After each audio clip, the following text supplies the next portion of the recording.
Alors, bonjour tout le monde. Aujourd'hui, on va parler d'analyse combinatoire et plus particulièrement des principes de dénombrement. Alors, on va parler de ce que c'est qu'une disposition. Alors, une disposition, c'est tout de suite d'éléments choisis parmi les éléments d'un ensemble. On donne un exemple. Dans une maison, on retrouve 4 animaux. Alors, un chien, un poisson, une souris et un hamster. La question, donner toutes les dispositions possibles de 3 animaux non ordonnés et sans répétition. Les réponses sont donc les suivantes. Vous pouvez avoir un chien, un poisson et une souris, un chien, un poisson et un hamster, un chien, une souris et un hamster, et finalement, un poisson, une souris et un hamster. Il y a donc 4 dispositions différentes possibles dans cette situation. Allons-y avec un autre exemple. Cette fois-ci, on vous demande de donner pour l'ensemble 1, 2, 3 tous les nombres de 2 chiffres qu'il est possible de créer. Alors, ces nombres constituent une disposition d'éléments de l'ensemble et on vous dit que les répétitions sont permises, ce qui veut dire que, par exemple, on pourrait avoir un nombre composé de 2 fois le chiffre 3, par exemple. Alors, les réponses sont les suivantes. Vous pouvez avoir les nombres 11, 12, 13, 21, 22, 23, 31, 32, 33. Il y a donc dans ce cas-ci 9 dispositions possibles. Alors, parlons du but de l'analyse combinatoire. Le but de l'analyse combinatoire, ce ne sera pas d'énumérer toutes les dispositions possibles, mais plutôt de dire combien il y en a. Alors, c'est ça qu'on va chercher à trouver dans les prochains exemples, combien il y a de dispositions possibles dans certaines situations. Alors, allons-y d'un autre exemple. On te dit, tu vas au restaurant et tu choisis la table d'hôte. Cette dernière contient une entrée, un plat principal et un dessert. Pour les entrées, tu as le choix entre le potage et la salade. Pour le plat principal, tu peux choisir entre l'agneau, le poulet et le bœuf. Et finalement, pour le dessert, tu as le choix entre une crêpe, une part de tarte et une part de gâteau. Alors, combien de possibilités de repas as-tu? Première chose, on va répondre avec un diagramme en arbre. On va déterminer les dispositions comme ça. Alors, pour l'entrée, tu as 2 choix. Tu as le potage et la salade. Ensuite, pour le plat principal, tu as 3 choix. L'agneau, le poulet ou le bœuf. Et finalement, pour le dessert, tu as 3 choix à chaque fois. Donc, tu as le choix entre la crêpe, la tarte ou le gâteau. Alors, si on calcule le nombre total d'embranchements qu'il y a à la fin de ton diagramme en arbre, ça nous donne 18 possibilités de repas différents. Une façon beaucoup plus rapide de faire ce problème-là aurait été la suivante. On aurait pu faire les calculs et dire, pour l'entrée, j'ai 2 choix. Pour le plat principal, j'ai 3 choix. Et pour le dessert, j'ai également 3 choix. Ce qui fait que si je fais le produit des 3, j'obtiens un résultat de 18. Donc, il y a 18 possibilités différentes de repas pour cet exemple-là. Ça nous amène à parler du premier principe de dénombrement. Dans l'exemple qu'on vient de faire, on avait le choix entre une entrée et un plat principal et un dessert. Il fallait prendre les 3. Alors, dans le premier principe de dénombrement, on peut le résumer de la façon suivante. Chaque fois que vous aurez un et, donc que vous aurez besoin, par exemple, d'une entrée et d'un plat principal et d'un dessert, il faudra faire une multiplication. Alors, regardons maintenant un autre exemple. On vous dit que Manon souhaite aller de Rivière-du-Loup à Gatineau en voiture. En admettant qu'il y a 2 routes possibles de Rivière-du-Loup à Québec, 3 routes possibles de Québec à Montréal et 4 routes possibles de Montréal à Gatineau, combien de chemins différents peut-elle emprunter pour faire le trajet de Rivière-du-Loup à Gatineau?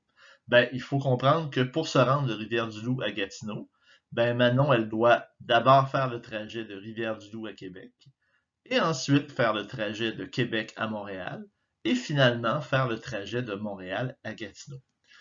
Pour le trajet de Rivière-du-Loup à Québec, elle a 2 choix, 2 possibilités. Pour celui de Québec à Montréal, elle en a 3. Pour celui de Montréal à Gatineau, elle en a 4. Ce qui nous donne en tout 24 chemins différents possibles pour son trajet. Allons-y d'un autre exemple. Dans un collège, un comité est formé de 12 étudiants, 5 directeurs et 6 professeurs. On veut former un conseil exécutif formé d'un président, d'un vice-président, d'un secrétaire et d'un trésorier. Selon les règlements du collège, le président ne peut être un professeur et le trésorier doit absolument être un directeur. Alors, dans ces conditions, combien de conseils exécutifs différents peut-on former? Un conseil que je vous donne quand vous avez différentes situations comme celle-là et qu'il y en a une pour laquelle il y a le plus de contraintes, ben, commencez toujours par celle-là. Donc, dans ce cas-ci, c'est pour la fonction de trésorier où il y a le plus de contraintes parce qu'on vous dit que le trésorier doit absolument être un directeur. Alors, on va commencer par calculer ben, combien on a de trésoriers et combien on a de présidents et combien on a de vice-présidents et combien on a de secrétaires. Alors, pour le trésorier, ben, on a 5 possibilités. Pour le président, on en a 16. Pour le vice-président, on en a 21. Et pour le secrétaire, on en a 20. Alors, ça veut dire qu'on a un total de 33 600 comités possibles dans cette situation-là, en faisant le produit, bien sûr, des 4 nombres qu'on a trouvés.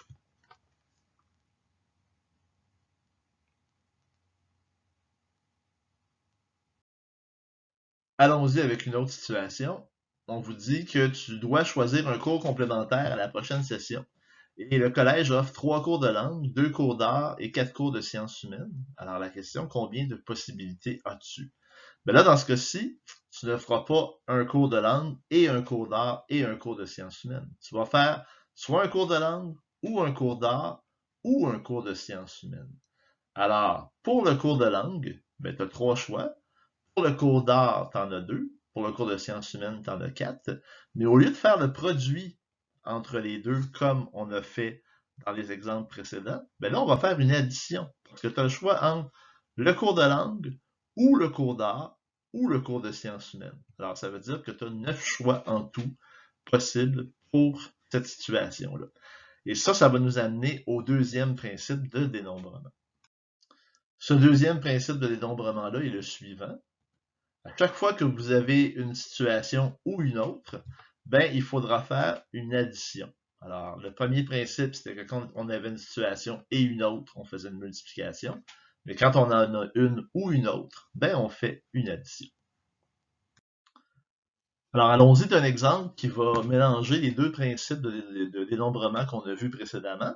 Dans cet exemple-là, on vous dit dans un groupe formé de 8 femmes et de 5 hommes, on doit choisir 3 représentants pour participer à une négociation. De combien de manières peut-on constituer ce groupe de représentants s'il doit y avoir au moins une femme et au moins un homme, et si les deux personnes de même sexe ont des fonctions distinctes? Alors, il faut regarder que dans cet exemple-là, il y a 2 comités possibles. On peut avoir un comité qui va être formé de une femme et 2 hommes, ou encore avoir un comité qui va être formé de 2 femmes et un homme. Parce que je vous rappelle que on exige qu'il y ait 3 personnes dans le comité et qu'il y ait au moins un homme et au moins une femme. Donc, dans ces 2 comités-là que j'ai écrits, ben, les conditions sont remplies. Alors, pour le premier comité possible, ben, on a 8 femmes possibles pour le comité. On a 5 hommes possibles pour le premier poste pourvu par un homme et 4 hommes possibles pour le deuxième poste pourvu par un homme. Dans la deuxième possibilité qu'on a, ben, on a 8 femmes possibles pour le premier poste occupé par une femme, 7 femmes possibles pour le deuxième et 5 hommes possibles pour le poste pourvu par un homme. Donc, ça veut dire qu'on a en tout 8 fois 5 fois 4 possibilités pour le premier comité, 8 fois 7 fois 5 pour le deuxième possible, ce qui fait un grand total de 440 groupes qu'on peut former en respectant les contraintes qui sont là.